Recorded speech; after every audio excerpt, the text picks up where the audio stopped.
My name is Keyshawn. Many of you may know my older brother Shaquille, who's an All-American and Heisman winner that went to NC State and also got drafted to the Denver Broncos. We have the same dad but different moms. We live in a rough neighborhood where trouble is easier to find an opportunity. I looked up to my older brother. I picked up a football because of him. I always told myself, if he can make it, I know for a fact that I can make it. You see, sports was the only opportunity that could both get us out of our predicament. Coming into my senior year, I was number 4 in the nation, number 1 in state, and number 1 in my position. Walking out of that tunnel, I felt everyone eye on me, coaches, scouts, and kids. See, when my brother got drafted, everyone wanted to see if I could carry that same torch. Could I follow into those footsteps, or would I stumble under the weight of his shadow? But deep down, I knew something that they didn't. I wasn't playing for him. I was playing for me. I get it. My brother went to the NFL. They wanted to see if I could walk the same path that my brother had already paved. But like I said, man, I was playing for me. Every sprint in practice, every rep in the weight room, every drop of sweat, that wasn't about living in somebody else's shadow. It was about building my own. I respected what my brother accomplished, but I had my own story to write. Like, everywhere I go, people bring him up before they even see me. They don't ask, what can you do? They ask, can you be like him? And sometimes that pressure feels heavier than the ball I carry on Friday nights. When the spotlight hits me, I don't want it just to be because of him. I want it to be because of me. Every time I step on that field, I'm fighting to prove that I'm not just his little brother. I'm fighting to show I got my own story, And even though I was ranked number 1, a lot of people thought I was ranked number 1 because he had something to do with it. I'm like, nah, it's not because of him, yo. It's really because of me. So yeah, the shadow is there. It follows me everywhere, but I use it. I let it push me, drive me, remind me that I got something to prove, not just to the fans, not just to the scouts, but to myself. It was the third quarter. We was only up by 3. The game felt tight, too tight. Every possession mattered. Every mistake could swing the momentum. The crowd was ruthless, waiting for somebody to make a play. Coach looked at me and then sent the call, outside run, my bread and butter. I hit the sideline with speed, cleats digging into the turf, and guess what? The end zone was wide open. I was running through the 6 with my woes. Now we in the 4th. Score tied 34-34. The stadium was electric. Half the crowd on their feet, half the crowd was holding their breath. Every snap mattered. Every yard mattered. One mistake, one turnover could decide it all. Your boy took the handoff, juked number 4 out his shoes. I was running through the 6 with my woes. Your boy done got into that end zone, and we end up getting the dub. After that game, a few smaller D1 offers started to come in. Not the big name schools that everyone dreamed about, but the real opportunities. Then kind of find out your boy was ranked number 1 in the nation now. I started getting texts, calls, and emails for different type of coaches. The word had got out. Penn State head coach wanted to come see your boy play in person. I went to my girlfriend's house to tell her the exciting news that I had got about getting the offers and also Penn State coming to my next game. Leaving my girlfriend's house, I had to be careful because I was in the ops territory. Tell me why I got into a fight, man. After I beat the brakes off my mans, people came out and started shooting at me. So I knew I had to get up out of there. My next game, I could barely focus. My mind was racing with 2 things: Penn State coming to watch me and the fight from the other night. The one that had ended with gunfire was still fresh in my head. I tried to shake it off, tried to tell myself this was football, this was my lane. I had a chance to prove myself and to show Penn State exactly what I was capable of. Every yard I ran, every block I made, I played for more than just myself. I played for my future and for the chance to rise above the chaos that was always around me. Every carry, every cut, every sprint down the sideline felt like a statement. I knew the scouts were watching, but more importantly, I knew I would prove myself that nothing, not no fights, not bullets, not the neighborhood, could stop me from running my own path. Play after play, I was locked in. I could feel the intensity building, the crowd energy feeding off me, and most importantly, the eyes of Penn State coaches tracking my every move. See, I knew I was balling. Then it happened. A perfectly timed handoff. I hit the outside, and you already know my saying. I was running through the six with my woes. The stadium erupted. My teammates swarmed me. By the second quarter, I could feel it. The Penn State coaches were watching closely, leaning forward, jotting down notes, whispering to one another.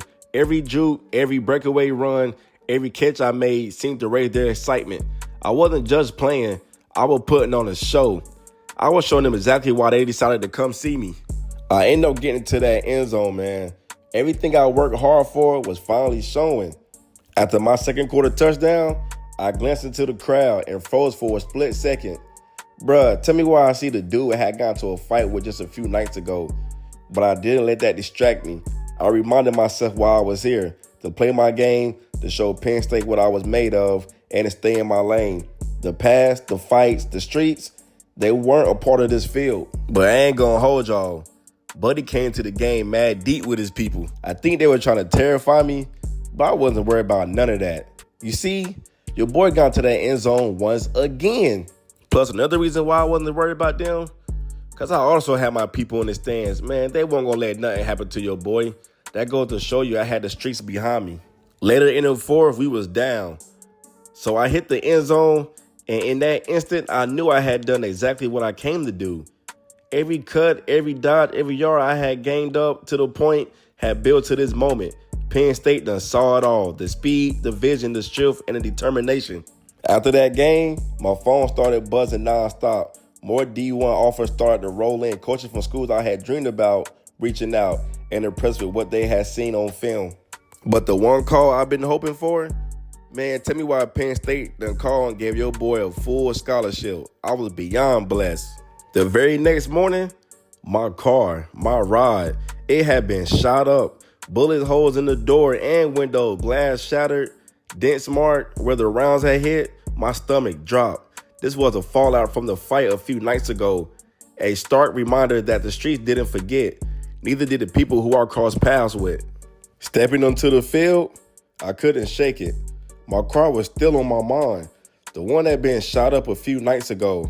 All I could think about, what if I was in that car? Everything would have changed. The next game wasn't going to be easy. The team we lined up against had one of the best defense in the state. Fast linebackers, hard-hitting safeties, and a front line that prided itself on shutting down the run. At first, I ain't going to hold you. They were definitely shutting down the run. Them boys didn't care if I was ranked or not. But me, man, I ain't care what they was thinking. I still got into that end zone. The ball snapped. Before I could even get my second step, their linebackers came crashing in. Them boys done sent an all-out blitz. When I got up, all I could hear their sideline yelling and their players celebrating like they won the game off of just one play. They wanted to let me know that they weren't scared, that stopping me was their mission. But that still didn't matter, man. I was still exposing their defense. See, I didn't want to get cocky, but hey, they must forget who I am. I'm Shaquille, little brother. I'm the best running back in the nation. Man, they better put some respect on my name. Like, they were talking crazy this game. But I still give credit where it's due. Their defense was coming up, though. Like, they was definitely stopping the run. Not like that, though, but they was really stopping your boy to a certain extent. But eventually, I found a way to get back to that end zone. I'm not going to say it was getting too easy, which I was about to say, though, but I ain't want to get too cocky about it. Because, like, this team was definitely showing us why they had the best defense in the state, and I see why. All right, now, EA, your boy done glitch. Come on now, Electronic Arts. Now, that's funny. But later in that fourth quarter, 38-31, we was up. All we needed was a touchdown to seal the win. So you know what I do best. I was running through the six with my woes. End up getting to that end zone, and we end up getting that dub. After that game, then it happened. The schools I dreamed about my whole life started calling. Big-time programs, the one I used to watch on TV and imagine myself wearing their colors, were now sending me offers and scholarships. All those nights grinding, all those distractions and dangers off the field, all the pressure of living in my brother's shadow, it was all worth it in that moment. I wasn't just chasing the dream anymore. The dream was chasing me. As a kid, we all dream about this. When it comes to anything in life, we dream about doing something that we truly wanted to do. Like with these offers rolling in, I really couldn't thank nobody but the man above. Then once I got back home, Alabama done gave your boy a scholarship. I was truly excited. Eventually, my coach had hit me up and told me it was time for me to pick my top 3 schools that I wanted to go to and go ahead and cancel out all the other schools that I didn't want to go to. So with that being said, NC State, Alabama, and Clemson were in my top 3 schools I wanted to go to, man. I ended up committing to NC State. Here we go. It's senior night, ladies and gentlemen. The lights was brighter tonight. The air felt heavier, filled with the sound of the band, the cheer of the crowd, and the kind of energy you can only feel once. I walked out with the roses in my hand, my name booming over the loudspeaker, flashbacks hitting me every step, every morning lift, long bus rides, my first varsity snap. Man, but next possession of the game, I got a handoff. I saw a crease and hit it full speed. One cut and I was in open field. I was running through the 6 with my woes. Second quarter, I was on one. Hit the outside. My man got a good block. Man, he got 2 good blocks for me, baby. Hit my man with the everybody 1-2 step. And you know my saying, I was running through the 6 with my woes, man. I was not done letting up. Hit the outside in the third quarter. Man, hit my man with a mean stiff arm. And you know I got into that end zone, baby. I'm telling you, bro. I was really on one senior night. I don't know what it was, but I was on one. Then we was down by 6. Hit my man with the 1-2 step, 50 seconds left. And you know I got the game-winning touchdown, baby. I ain't gonna hold you. He bounced me because I was too busy trying to celebrate. Now, it was time to make a decision. The gym was packed. Every camera lens in the room was aimed at me. I took a deep breath. Looked out into the crowd. I see my moms, my dad, and my older brother. It's like my mom had tears in her eyes because she was very proud of me. But now, it was time to see what school was I going to go to. Last time you guys saw me, I was getting ready to make a big decision on what school I was going to go to play ball for. Since then, I decided to break up with my girlfriend, especially after the shootout. And I had a chance to be alone and really clear my mind to make a big decision. See, life was moving fast, and I didn't have time for any distractions. At my hat selection day, people thought they knew what was coming. The safe bet was NC State. That's what my brother had played, and the whole city figured I was following his footsteps. Some people also thought Alabama because it was a powerhouse program. But deep down, I already made my mind up. When the moment came, I picked up that Clemson hat, and I put it on. The crowd erupted. Some shocked, some cheering, some shaking their heads. I knew right then I had chose a different path. I wasn't choosing anyone else's story. I was writing my own. Coming in as a freshman, I had one thing on my mind. I had to show out, especially because Shaquille is my older brother. And I definitely shocked a lot of people by not even choosing NC State. First game of the season at Clemson, and I didn't even touch the field. I stood there on the sideline the whole night, bruh. I ain't gonna hold you. I was definitely mad. The crowd was going crazy. The energy was electric, but inside me, frustration was building. I was the number 1 running back at high school, bruh. Man, Clemson recruited me so hard, sold me a dream, promised me an opportunity, and now I couldn't even get a single snap. Second game of the season was our first home game at Clemson. The stadium was packed. I'm talking about orange everywhere. Fans screaming like we won a national championship already. See, this was the game I thought for sure I was going to get ready to play. Because, you know, this is our first home game of the season. Clemson really gave your boy a scholarship and recruited your boy. So I couldn't wait to show the crowd, coaches, everybody, why they gave your boy a full-ride scholarship to come here. But the whole game went by, and once again, I didn't get in, not one snap. The whole game, I kept asking myself the same question. Why give me a scholarship if you're not even going to play me? I didn't come here to be a bench warmer. I came here to make plays, to carry the ball, to prove I was ranked the best in the nation. Like, I ain't gonna hold you, bro. Like, what's up, man? Maybe I should have went to NC State, bro. Then after that game, the next day, bro, we had community service. The way I was feeling, man, forget going to community service, bro. I need to talk to you while I'm not playing, coach. Like, come on, baby. And then this shorty gonna hit me up talking about something.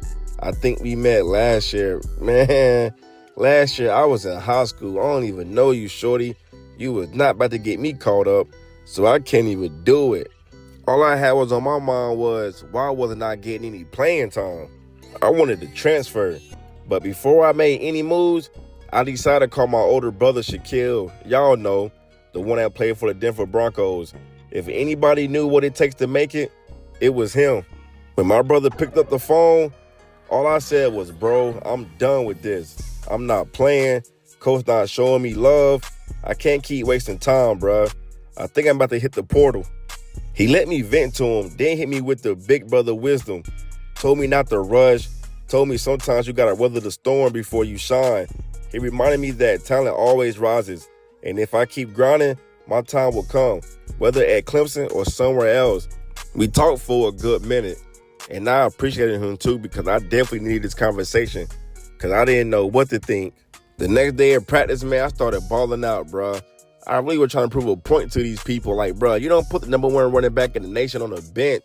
Like, I'm not no bench warmer, bro. I'm a starter, or at least a running back too. But, man, patience was the key. But then again, I ain't have too much of that patience. I was really trying to get active. Next thing you know, coach called me in for a position battle. Word was they needed to figure out who was going to step up and take the running back 2 spot. That was my moment. I've been waiting for it. Grinding in practice, holding all that frustration in, and now I finally had a chance to let it out on the field. When the coaches blew that whistle, I wasn't just running drills. I was running for my name, my respect, and my future. Every cut was sharp. Every sprint was personal. I wasn't just about to let anybody outwork me. Not after standing on the sideline and watching like a fan. Come on now. After getting these good reps in and dominating in front of the coaches and staffs, just like that, your boy was running back number 2. It wasn't running back number 1, but at least I can say I could finally get some playing time now. Dang. Now coming into this game, it felt different. It hit different. It's like I feel good. I'm breathing different. I'm living different, baby. Like my boy Ace Boogie say. But nah, for real, all just aside though. This game, it felt good because I was knowing that I was about to get some playing time and not sitting on the sideline how I normally was. See, that's all I wanted, bruh. Was the coach to really give me a chance and stop playing with my name. See, I ain't gonna hold y'all. Lining up, I was kind of nervous. I ain't gonna say kinda, I was nervous. First play for me, caught a pass, bro, I ain't go nowhere. I'm like, coach, let me run the ball, bro. Then that second play, you know I was out of there. I was running through the 6 with my woes. Crowd went crazy, teammates stormed me. Second play of my college career, I was already in the end zone. All that waiting, all that grinding, it finally paid off at the right moment. After that touchdown, everybody in that stadium knew I was coming for the starting position, and I wasn't done letting up either. Later in that first, we ran the exact same play and only gained 1 yard. It's crazy because the crowd was going crazy. Like, this is not like high school. High school was mad different than college, but I should have went up the middle on that play, but I ended up going outside and we didn't get the first down. We ended up getting 4th and inches. But later in the second quarter, 1st and goal, your boy done got his 2nd touchdown. Man, let's go. Our defense came up clutch and got a stop. Still 14-0. Man, I got the handoff, and you already knew I was gone. I was running through the 6 with my woes. Got to that touchdown once again, man. 3 touchdowns before the half was even over. 21-0. But I guess the coach seen what he had to see. Man, my man put me out for the rest of the game, which I don't even blame him. So eventually, we end up getting that dub. The very next day, I laced my shoes up and headed to the school track and got some work in. See, one thing about me, bro, my brother always told me, if you're going to dominate, you got to keep putting in that work because it's definitely going to show. Just like y'all see in my previous game, I had 3 touchdowns, so you already know the work is showing. The next game was against Florida State, and I walked into that stadium with all the confidence in the world. Coming off a 3 touchdown performance, I just knew I was about to get more minutes, more touches, and more chances to prove I belong. I had it all pictured in my head, the lights, the crowd, and me in the end zone once again. Coach done finally put your boy in the game. It's like, dang, The first quarter about to end. It's like, come on, coach. I know we're not about to start doing this again. If you guys peep, it is the second quarter, bro. Minute and 17 seconds left. Man, I barely got in. It's like, coach, what are we doing, bro? I'm playing these little minutes, bro. It's like, bro, I literally just had 3 touchdowns the previous game, and you over here keep playing, bro. See, I try to listen to my brother talking about some how patience, this and that, but, man, my patience is thinning out, bro. Something got to give. I can't keep doing this. But reality hitting me hard, man. My number barely got called. I only got a handful of carries. Nothing like the game before. Every time I draw back to the sideline, I felt that fire in my chest. Wanting more, knowing I could do more. But I'm just not getting my shot, bro. It's really getting frustrating. We still pulled the win out, and the team was celebrating. But deep down, I couldn't shake that feeling. It was like I had taken 1 step forward against Georgia Tech to only get pushed 2 steps back against Florida State. It's like I just don't know what to do anymore. I really don't. Next day in practice, I'll try to stay positive. You know, try to stay level-headed, try to remain humble. But then again, man, you know what? Let me just be quiet, man, because I don't want to get too cocky. And then my man didn't even blocking for me. The whole time I'm thinking, if y'all not going to play me, y'all should have just left me at running back number 3. For real, for real. The only thing to do is just remain positive, just keep moving forward and get ready for the next game. Our next matchup was against Virginia Tech. So we ran my go-to route. Man, I got that handoff, and you know your boy was gone. I was running through the 6 with my woes. Your boy done got a 93-yard touchdown, baby. Man, let's go. By the time I crossed that goal line, man, the crowd was losing their mind. Teammates were chasing me down and celebrating. Fans was on their feet screaming, and the whole stadium felt shaking. 93 yards, man. One play that reminded everybody who I was. My next carry, I ended up losing 3 yards. So the coach decided to take me out. I don't know if it was because of that or what, but, man, I ain't tripping. I ain't going to let that get to me. So I ended up getting a handoff second quarter with 55 seconds left. Ended up getting a stop. I really thought I was out of there. So coach decided to leave me in, which I'm actually shocked. Man, I went up that middle, and you already know my saying. I was running through the 6 with my woes. Come on, baby. Man, second touchdown of the game. They should already know who I am. Like, bro, my name is Keyshawn, the number 1 running back in the nation in high school. There is a reason why they got me here. Like, bro, stop playing with me, bro. Put some respect on my name, like Birdman said. Then later that quarter, 17 seconds left, 21-10. Got the ball up the middle again. And you know I just broke a tackle. And you know I'm up out of there, baby. Stop playing with me. And I had to do a belly flop in the end zone. I guess coach liking what he see, because he definitely is playing your boy a little bit more. Man, I got up the middle at the goal line, and I got into a touchdown once again. Stop playing with us. So eventually we end up winning that game 45-10. So I really hope this is putting everybody on notice that I'm really him. Like, I hate being cocky, but at the same time, I gotta pop it, bro. Because it's like, yo, I really on the sideline watching these people play, and he wasn't even playing your boy. After that game, the offensive coordinator, he wanted to ask me some questions. You know, I guess he was trying to quiz your boy. But y'all should already know, I got every answer right. It's like, I'm doing good on the field. Man, I'm making the dean's list, and I'm answering these questions right, and I just gained a trust coach again. Like, stop playing with me. Then after that, I found out I was the ACC Player of the Week, and I was the National Player of the Week too. After I got them nominees, or them awards you say, tell me why your boy done broke some records for the school. I was walking around campus, I was definitely feeling myself. You couldn't tell me nothing. A freshman at that, was coming in breaking records. Then it happened. Our star running back had went down. But for me, I knew right then the opportunity had just knocked. Like, I don't wish injury on nobody, but maybe this was a blessing in disguise. The next day on campus, I met up with my coach. We had a serious conversation. He looked at me in my eyes and said, "It's your time now. You got to step up for us." To me, that hit different. All the frustrations from the first 2 games, the doubts, the late nights wondering if I made the right choice, it all flipped right there. Coach wasn't just giving me reps anymore, he was giving me the keys. From that day forward, I wasn't chasing that opportunity. I was the opportunity. See, after my boy injured, everything shifted. Midway through the season, I wasn't just filling in anymore. I was carrying the team on my back. Game after game, the ball was in my hands and I delivered. Win after win, I was dominating. Defense stacked the box, but it didn't matter. I was breaking tackles, finding daylight, turning short games into highlights. Every week, my name was climbing up the stat sheet, the headlines, and the conversations on campus.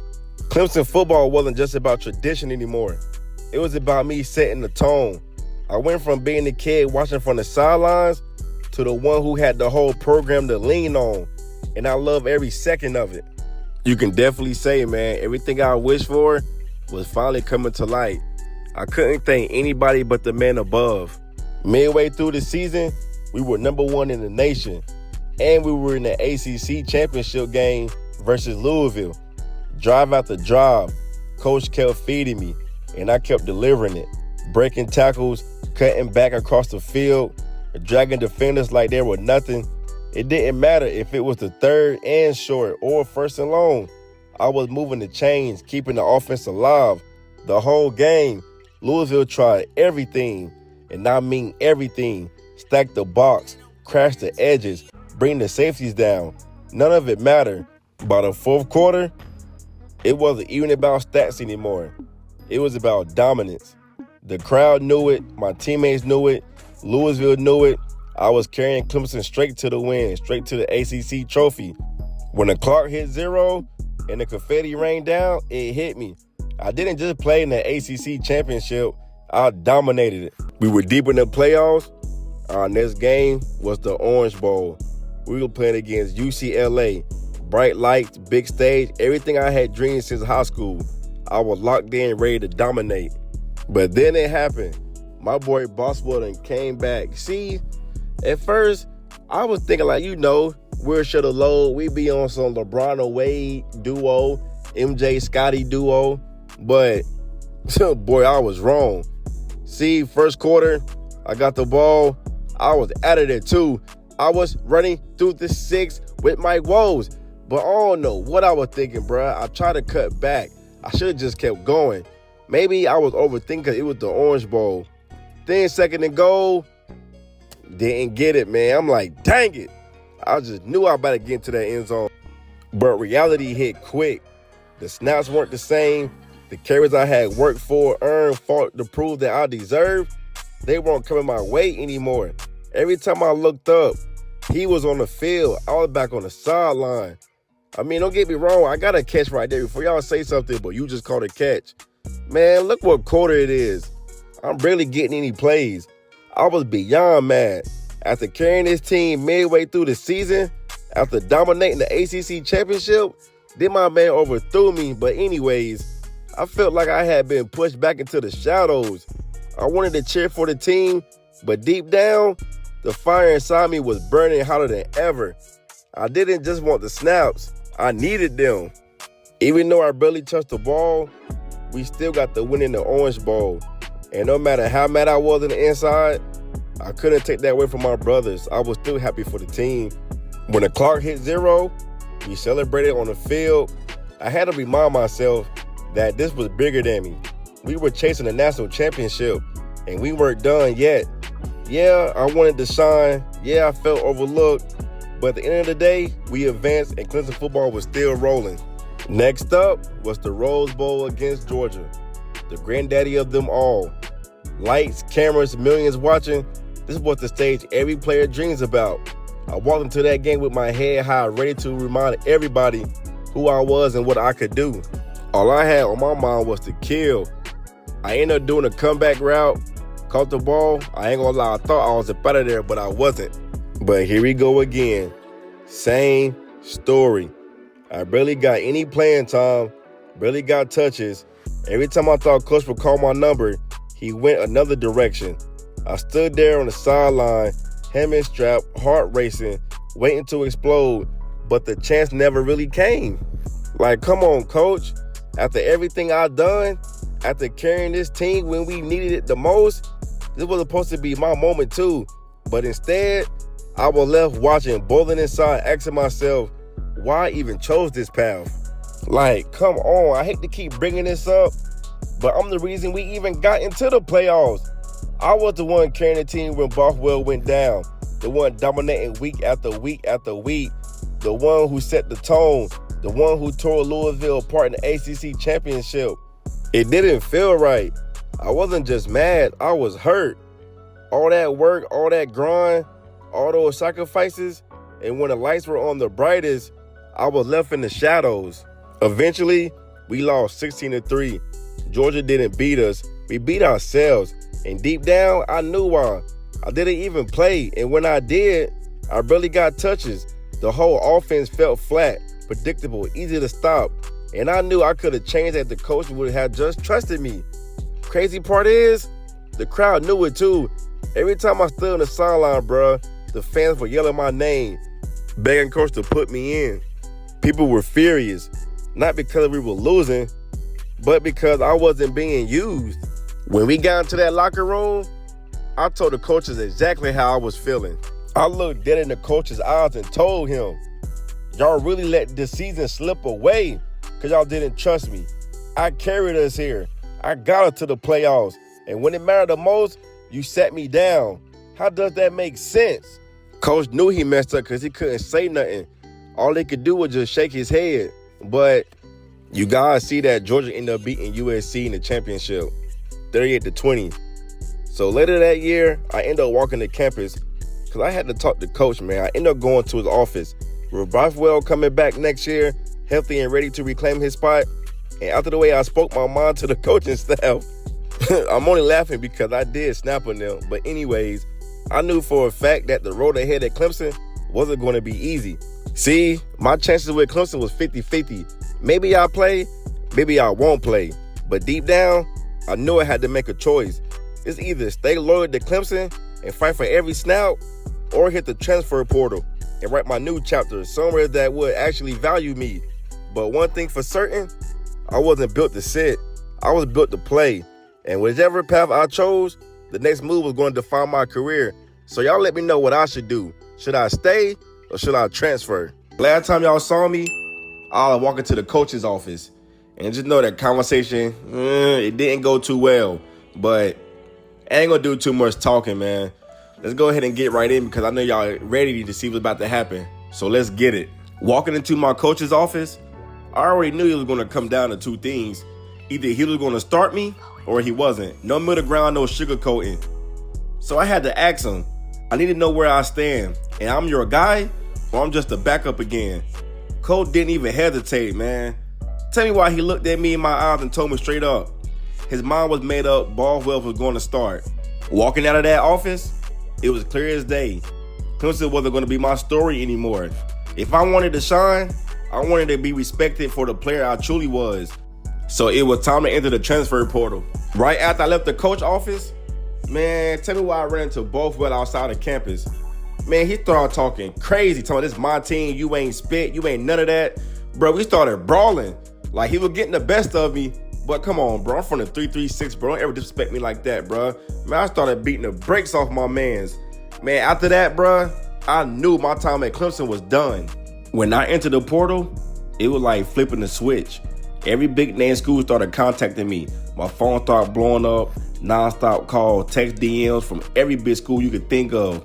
It felt like high school all over again, but except this time the stakes were even bigger. But after hearing all those big name schools, I got a call from Colorado. That call changed everything. See, the coaches there believe in rebuilding, believe in giving guys a chance, owning their moment, and I felt it in their voices. They saw what I did, they saw my hunger, my production, and my fight. And just like that, your boy committed to Colorado. I know what you guys are thinking. You probably think I came in Colorado just to be close to my brother. But what really brought me here was the coaching staff. They believed in me when Clemson didn't. They didn't just see me as a backup or a second option. They saw me as a weapon. From the first conversation, they made it clear. We want you. We trust you. You can be our guy. After being overlooked, benched, and pushed aside, Colorado gave me one thing I had been waiting for, and that was opportunity. Not just empty promises, but a real chance to step on the field and show the world what I can do. My first game in Colorado, the stadium was packed, lights blazing, cameras everywhere. I could feel the energy before I even stepped out the tunnel. As soon as I ran out, the crowd went wild. They were screaming my name. Chills ran down my arm. That moment right there, that's all I've been waiting for. All the long nights, the frustrations, the transfer talk, all it led to this. My first drive with the football. Y'all already know my saying. I was running through the six with my woes. Man, my first touchdown in a Colorado jersey. The crowd was going crazy. Then we came back down. Then I hit her with a 1-2. And you know I got up out of there once again. I was running through the six with my woes. Man, this game felt so good already. 2 touchdowns already. And first quarter ain't even in yet.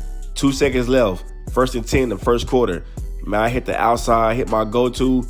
And once again, your boy is out of there, man. I'm on the sideline. People going crazy. I see my name in the crowd. Man, you know I had to do a dive. Man, this felt so unreal. This is all I've been asking for. FCS couldn't stop me from nothing. Every carry I was eating, breaking tackles, juking defenders, making it look easy. The O-line was opening lanes, and I was making them pay for every single one. By halftime, I had 5 touchdowns and had over 100 yards. Man, the same crowd that was shouting my name after my first play, they was going crazy. That's when I knew Colorado wasn't just my next stop. This was my stage. Halftime came around, and I was on fire. 5 touchdowns in just 2 quarters. Yeah, I knew what time it was. As I sat on the bench to catch my breath, I couldn't help but to think about Clemson. I knew for a fact they were watching. Coaches, players, all of them probably sitting down somewhere, shaking their heads like, ain't no way that's the same kid we left on the bench. But it was, though. I'm the same kid y'all overlooked. So yeah, we got that dub. And tell me why I got back on campus? Your boys were breaking records. I got my first NIL deal at Slab Steakhouse. The whole team was about to be eating good now. Second game of the season, I came in confident after that tremendous performance. But things got a little rocky at first. Their defense came ready. First few carries, no real space to move. They were stacking the box, hitting hard, talking trash after every tackle. I could feel the pressure. Everyone expected me to go off again. The crowd, the cameras, the media, but that's football. Some games test your patience before you can take over. Coach pulled me to the side and said, "Don't force it. Let the game come to you." So I took a breath, locked back in, and told myself it's only a matter of time. After that slow start, I knew something had to change. I had to stop overthinking and went back to what I do best. Running through the six with my woes. Come on, man. From that point on, it was my game. Northwesterners couldn't stop me. Every carry felt smoother, every cut cleaner. I was reading their defense like a book. It wasn't just me out there doing my thing. The whole team was balling. Once I found my rhythm, it was like everybody caught fire. The O-line was dominating in the trenches, giving me holes wide enough to drive through. Our quarterback was dropping downs, wide receivers making highlight catches, defense flying around. It felt like we couldn't miss. Every time we scored, the energy on the sideline went crazy. Helmets banging, coaches hype, crowd roaring. You could feel the chemistry. We weren't just a team, we were a unit. That game against Northwestern proved something. Colorado wasn't just a one-man show. We were building something special. A squad that believed in each other, trusted each other, and played for one another. With my team balling like that, it made me play even better. The energy was unmatched. Every big play they made just pushed me to go harder. The O-line was clearing lanes like they had a point to prove. The crowd was still going crazy after every first down. I was in a zone where everything just slowed down. Every cut, every move, perfect timing. At that point, I couldn't be stopped. Didn't matter what defense they lined up in, blitz, zone, stack box, I was breaking through it all. It felt like the game belonged to me. Every time I touched the ball, I could feel it coming. Another big game, another touchdown. Man, we beat the brakes off them boys, man. 63-24, we was not coming to mess around. The next day, I went to go cop me a new whip. Nothing too major, nothing too flashy. You know. Home game versus Northern Illinois. We were 2-0, we were going crazy. And my name was ringing bells all over the country. It wasn't just sports fans anymore. Rappers, comedians, and all type of celebrities were tuning in, wanting to see what the hype was about in person. Social media was blowing up, highlight clips trending, and everyone was talking about the transfer who came in was taking over. The energy was insane. Cameras flashing, fans screaming, celebrities in the stands. I could feel the eyes on me from every angle, but I wasn't fazed though. I wasn't putting on a show for the fans. I was putting on a show for the celebrities too.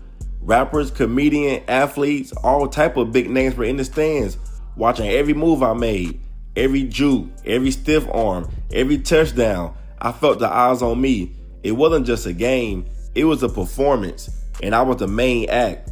Bruh, I was snapping. I could see them on the sideline nodding, pointing, hype like they witnessing something special. Cameras flashing, phone recording, everyone talking about it in real time. I wasn't just playing football that day. I was showing the world, the media, and every celebrity in attendance that I belong on the biggest stage. Every move I made was a statement. This was my moment, and I wasn't holding back either. And y'all know my saying, I was running through the six with my woes. Coach decided to sit me out the whole second half because, truth be told, we were beating the brakes off that team. We didn't just win, we dominated from start to finish. It was clear who was the better team. The defense smothered them, the offense couldn't be stopped, and now I was in superstar mode the entire night. We wasn't just winning games, we were making statements out there. And the next morning, Stephen A. Smith looked into the camera and said, that boy Keyshawn, he's something special. Hello? Hey Keyshawn, how you been? I've been good. About yourself? I've been pretty good. It's been a while since we talked. Yeah, it's been a good minute. I've been trying to reach out to you. About what? You good? I mean, I'm pregnant. You what?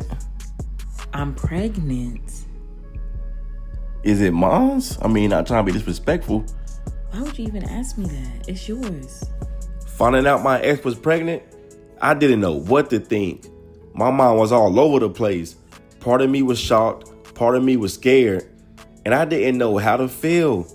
I kept replaying everything in my head, how we ended things before college, how my life had changed since then, all the plans I had for football and my future, and now, out of nowhere it was like my world paused for a second. I didn't have an answer, I didn't have a plan. All I knew was I had to process it before making any moves. The next game was against an undefeated Iowa State. This was the one everybody had circled, the game that could finally put Colorado in the rankings if we came out with the win. During this game, my head wasn't in it at all. All I could think about was my ex, the pregnancy, the fact that I might be a father sooner than I ever expected. The thought of it scared me. I wasn't ready, not with everything I had going on. Football, school, the spotlight, NIL deals, and now possibly raising a kid. It was too much to carry in my mind at once. I tried to push it to the side, tried to lock in and just play, but it didn't work. I couldn't focus. Every time I lined up, my mind drifted right back to the news. I was second guessing myself, moving slow, missing plays I normally make in my sleep. After that terrible performance, coach set me out for the rest of the game, man. Staying on the sideline watching play after play go by, it ate me. I wanted to be out there, but I knew the truth. I wasn't locked in, and coach wasn't going to risk it. So eventually, we ended up losing that game, man. I was hurt. Our next game was against Houston. And as a team, we came back stronger than ever. That loss to Iowa State lit a fire under us. And from the first whistle, you could see it. The offense was clicking. The energy on the sideline was electric. And we weren't just playing to win. We were playing to dominate. And me, I had something to prove to myself. I was running through the six with my woes. Even though my ex was still in my mind, even though the thought of the pregnancy had weighed heavy on me, this time I didn't let it distract me. I told myself, I gotta lock in. I gotta handle what's in front of me now. Every carry, every cut, every touchdown I played with a focus I haven't felt in weeks. Against Houston, I knew one thing for sure. I had to get my face back. That Iowa State game embarrassed me, bruh. I let my personal life creep into the huddle, and I cost my team the win. But when Houston came around, I promised myself that wasn't going to happen again. My brothers needed me, and I wasn't about to let them down twice. 6 seconds left. I was running through the six with my woes. Man, I can say I am feeling myself again. So third quarter, 1:41 left. My man put me in motion. We gonna see how he do. Hey, my bad. Look, I don't know what I was thinking right here. I don't know why I ran out of bounds like that. But anyways, I got the ball, got into that end zone. Getting the crowd back hype, getting myself hype, and we end up beating the brakes off of Houston. This was no competition at all. I guess you can say I'm getting my face back slowly, because that last game was a net. Then after that, come to find out, your boy was on the Heisman list. So that's another good news that I'll get my face back. Every Saturday turned into a show. Fans packed the stadium, not just to watch us win, but to watch us put on a performance. Touchdowns, big plays, highlight runs, it became a routine. Teams came in thinking they had a shot, but by halftime, most of them was already finished. When the regular season had ended, your boy was getting them awards again, man. The Walter Camp Award, what else did I get? Your boy done got the Maxwell Award, okay. Same as last year. They got the Heisman 2 years in a row, same as last year, I ain't complaining. It was definitely a blessing. When I saw that we were playing Clemson in the playoffs, my whole body lit up. This wasn't just another playoff game. This was personal. The same school that benched me, the same coaches who told me I wasn't ready, the same teammates who watched me leave, now we were face to face again. And this time, the whole country would be watching. It was poetic. The journey had came full circle. From riding the bench to carrying Colorado into the playoffs. And now, I had the chance to show Clemson on the biggest stage exactly what they had gave up. This wasn't just a game. This was my revenge tour. And the coaches knew what type of timing I was on. So they told me, we're following behind you. You take the wheel. They ended up getting 7. But first play, I lined up and I was locked in. Soon as the ball hit my hands, I was gone. I cut through the outside, and in seconds, I was in that end zone. I was running through the six with my woes. The whole stadium erupted. Colorado's sideline went crazy. The crowd shook. The camera stayed on me. But more than that, Clemson knew. They knew right then they messed up. Then I turned right back around, got another touchdown, man. 14-7, man. Stop playing with me, bruh. See, Clemson really about to see what they really missed out. And I wasn't letting up either. Your boy done got another touchdown, and I'm showboating. I had to show Clemson what they gave up. Even the fans were kind of mad about that. And come on, man. Since me playing so good, I had my whole team playing good. See, we was a unit. You might well call us G Unit at this point, because that's how good we was playing. 21-14, they end up scoring. Man got the ball back. Boom! Hit my man with the spin. Oh, he can't catch me, fat boy. Ooh, them boys is lucky I ain't get that. But, run up the middle, got that touchdown. I was running through the six with my woes. Like I said, bro, this was my revenge tour. We was not letting up, bro. So Colorado knew how much this game meant to me. Like I said, man, my whole team was balling out, bro. I put the team on my back, man. We were carrying each other. What more do I gotta say, bro? Like, people think this is the game. It's really not, bro. They really try to bench me. Come on, man. I was not done letting up. I was running through the six with my woes. Then I threw the football in the crowd, let them know that I was coming. Like, I'm here. What y'all gotta say? So eventually, we end up getting that dub, man. Let's get it. Now, it was the championship game against Georgia. All season long, we fought, we dominated, and we proved people wrong. Clemson was behind us. The critics were silent, and now came down to one last game. The Bulldogs, the defending champs, the powerhouse that everyone said we couldn't beat. Their energy was unreal. The whole world was watching. Cameras flashing, celebrities packed the stands, ESPN breaking down every angle. It wasn't just a game, it was history. Georgia already came down and had 7. We did the go-to route, my favorite one. You know I'm up out of there. You know I'm up out of there. You know I'm up out of there. You know I'm up out of there. I was running. Why did I cut back? But I ain't no getting in that end zone, man. But dang, why I cut back? I was going crazy. 7-7, first quarter, 53 seconds left. Man, we did an outside handoff. You know, I made that whoop. My man with the everybody 1-2 step. But like I said, Georgia is the powerhouse school defending champs. So we got to come correct. Cause trust me, because they won't come into play either. So first quarter, you know I got the ball. Got up out of there. I'm out of there. Ooh, I thought I was out of there. I ain't going to hold you. Feed me. I'm out of there. I'm gone. I was running through the 6 with my woes. Man, we having fun at this point with it. National championship, we up by 4. Oh, yeah.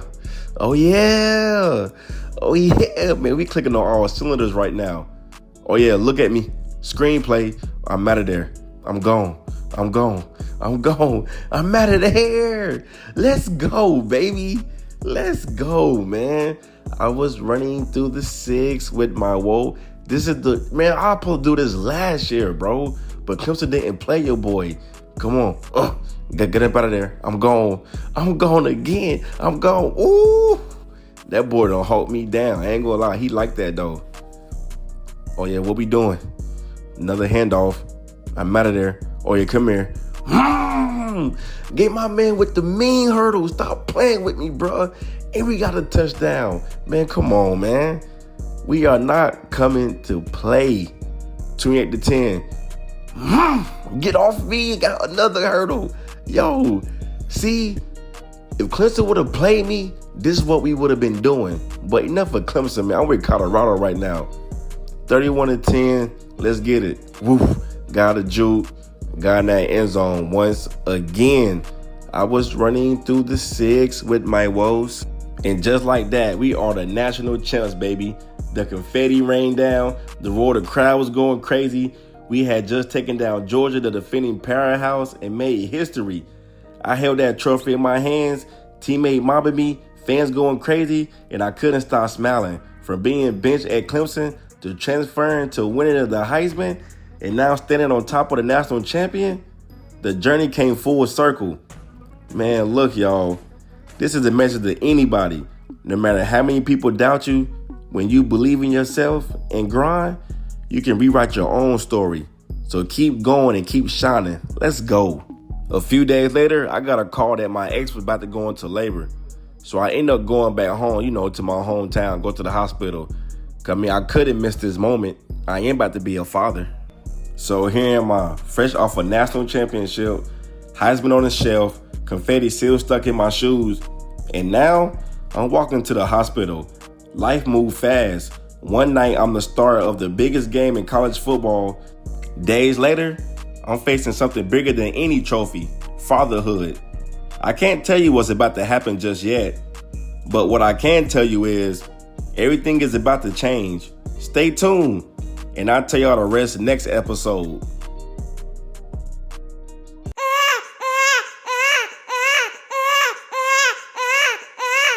Man, the baby's here. Holding my son in my arms for the first time hit me harder than any hit I ever taken on the field. It's crazy. I played in front of thousands of people. Won the Heisman, national championship, all of that. But this moment, this one feels different. It's quiet, real, heavy in the best way. Looking down at him, I realized this is bigger than football, bigger than fame, bigger than all of it. I used to think my purpose was to run the ball, score touchdowns, and make headlines. But now, my purpose just opened his eyes for the first time. I don't know what the future holds, but I know one thing for sure. Everything I do from this point is for him. Yeah, I know some of y'all was wondering too. So my ex is my son, mom. Yeah, the same ex from high school. We've been off and on for a year. Even while I was playing at Clemson, she was there for me when everything was falling apart. When I wasn't getting playing time, when I was questioning if I belong here, she held me down through some of the rough nights. I didn't know things would end up like this, Didn't know she'd end up pregnant. I didn't tell y'all sooner because, honestly, I didn't want people looking at me different. And I definitely didn't want the media in my business or fans, even my teammates. Not just yet, of course. Some things you just gotta keep under the radar, you feel me? But let's be real for a second. So y'all mean to tell me you never mess around with one of your exes without people knowing? Come on now, let's be real for a second. After the baby was born, everything changed. My priorities shifted overnight. Football was still my dream, but being a father became my purpose. I started thinking different. Every decision, every move, it had to be about what was best for my son. That's when I made the choice to transfer to UNC Chapel Hill. I needed to be closer to home, closer to him. It wasn't about fame or headlines anymore. It was about my presence. I didn't want to be the father who only show up in pictures or FaceTime calls. I wanted to be there for the first words, the first steps, all of it. So yeah, leaving Colorado wasn't easy. I built a legacy there, but now it's time to build something even more important, a future for me and my son. Coming into the season, we were 3-0, confidence, clicking, and playing like a team with something to prove. Next up was James Madison, another undefeated squad, and everybody knew this game was about pride. But for me, it was about more than football. I was playing for my son. Every yard, every hit, every touchdown, it was for him. I wanted him to see that no matter what life throws at you, you keep pushing. When I laced up my cleats and stepped on that field, I felt his name written across my heart. I wasn't just running for UNC or even for myself. I was running for the little boy who gave my life a new meaning. And that night, I was determined to make him proud. Playing against James Madison, I looked up into the crowd and saw my family sitting there. And that hit different. Seeing my mom's, my ex, well, I guess you could say my girlfriend now, my son, my cousins all wearing Carolina blue, cheering on me. And even my brother Shaq was there smiling. It gave me a boost that no words can describe. That was one of the reasons I love playing for UNC. Back when I was across the country, they couldn't always make my games because, I was in Colorado. But besides my brother, he definitely can't, because it's funny because he played for Denver. But now I can look up every Saturday and see the people who raised me, who believed in me when things got dark. It's a reminder of why I do this, why I grind the way I do. Every yard, every touchdown. It's not just for me, it's for them. And hearing the crowd roar, knowing my family voices are in it, man, that's everything. And what really did it the most was when I could see my son in the crowd just, giggling, laughing. Man, that really made my heart warm. Man, we was 28-0. It felt like I couldn't be stopped. See, I definitely could not be stopped. But we ended up beating the brakes off them boys, man. We ended up beating them boys 49-3. So now we're entering the season, we're 4-0. And it's like I said before, man, I'm playing for my son and my family. After that big win, I didn't even celebrate along with the team. I hopped in the car and drove back to my hometown, which is only an hour away. I wanted to see my girl and my son, spend a little time with them before the week started again. But if y'all been watching since the first episode, then you already know she stayed deep in the ops territory. So I had to move smart. Last time I was there, things got wild. Ended up in a fight leaving her crib. So this time, I kept it low key. Just trying to slide in and see my family and slide back out. I wasn't looking for trouble, just peace. But where I'm from, peace isn't always guaranteed. But like I said before, man, y'all see what's going on here? My man was talking crazy. My man pulled the strap out, had to knock my boy out before he even pulled the trigger. Man, I did what I did best, got up out of there. Next week, we had SMU, ranked number 13 in the nation. It was supposed to be one of the biggest games of our season, but my head still wasn't right. My mind kept drifting back to what happened last week, the fight, the gun, the moment everything could have gone left. I was trying to lock in, trying to be a leader that my team needed, but it was hard to focus when you keep replaying something that's real. Every time I closed my eyes, I saw it again.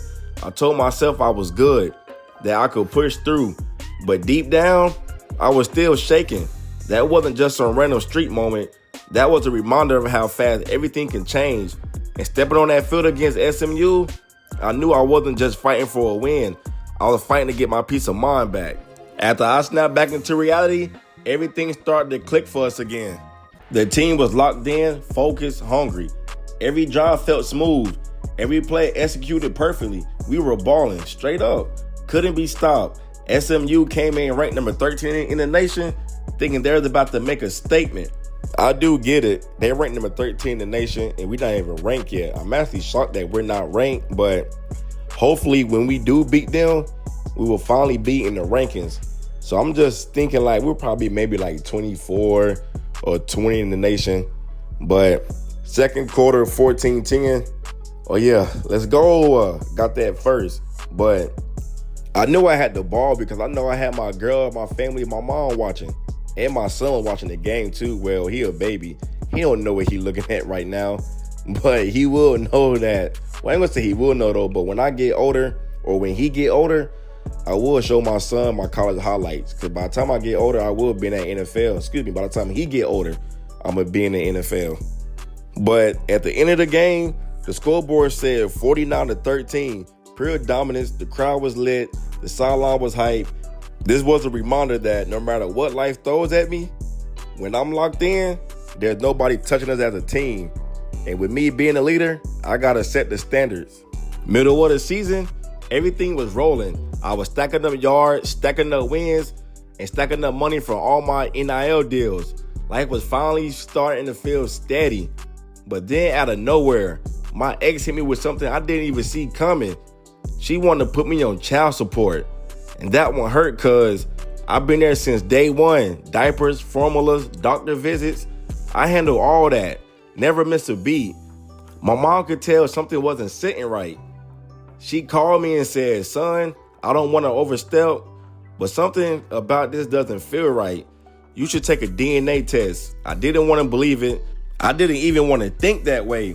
But deep down, I knew she was just looking out for me.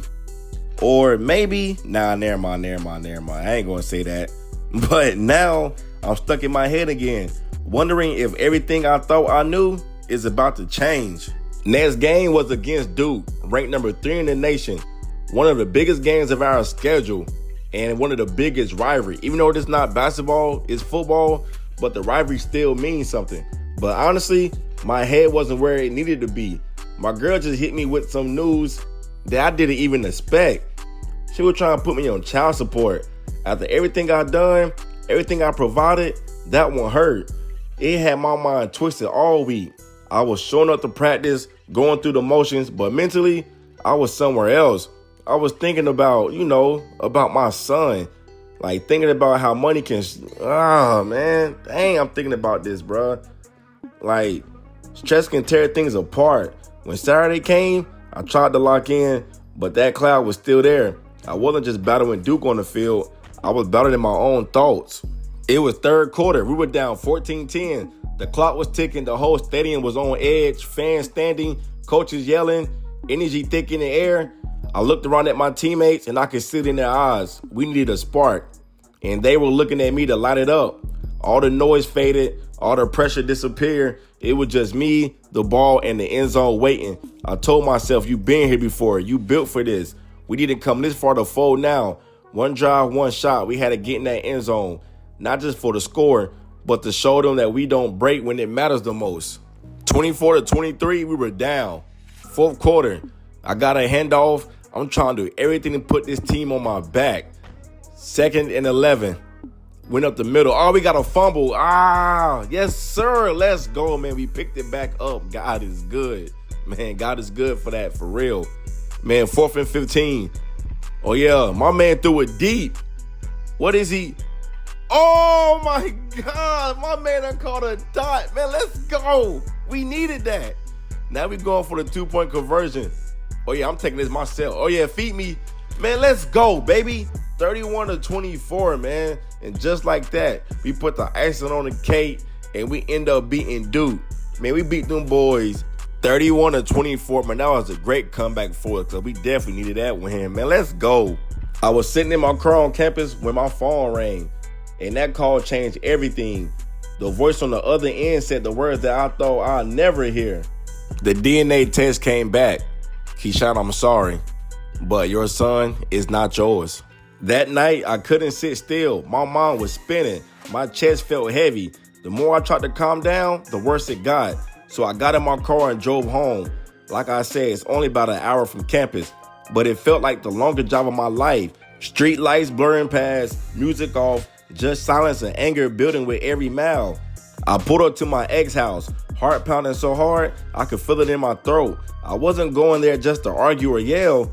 I just needed answers. After everything I did, everything I gave, I deserve that much. I walked up to the door and hands shaking and 1,000 thoughts running through my head. And one question I couldn't stop asking myself, why? It's like she was using me for a meal ticket. Like, why would you lie to me, yo? Keyshawn, I thought it was you. You know it wasn't mine. I knew you were talking to somebody else. I knew I wasn't the only one. You were the only one. I don't know. Go test again. What you mean go test again, man? You using me for a meal ticket. That's not even cool, bruh. Ain't nobody using you for no meal ticket. How could I be so stupid and let you? You know what, man? I'm done with this. I'm done with you. It's over. It's been over. Man, bye.